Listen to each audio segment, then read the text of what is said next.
राज भैया क्या टाइम हो ही रह जाता मास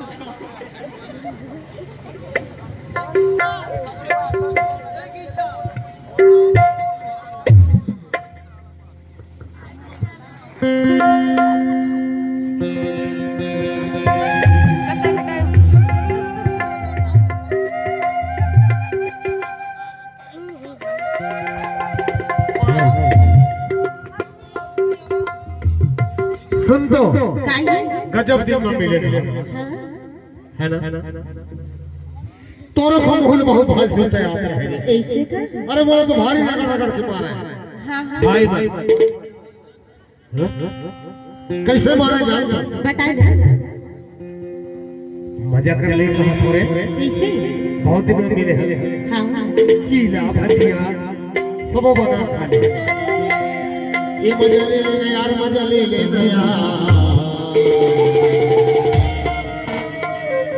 ये मजा ले लेना यार मजा ले लेना यार ऐसा तो मत कर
तो लगे छाड़ के दूर है भागे रहो हां हां तना बोला भारी सरता है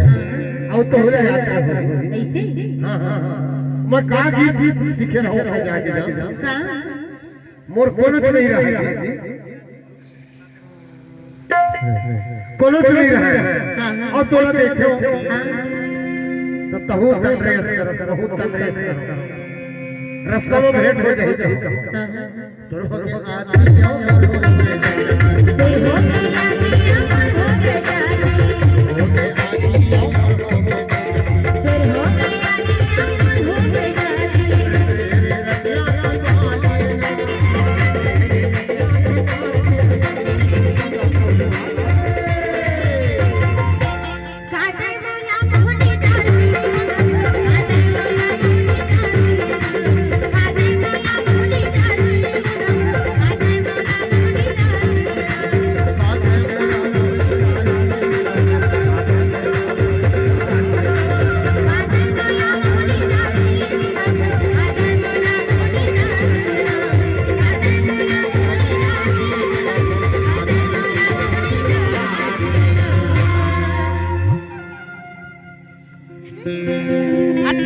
टैटू रहा है।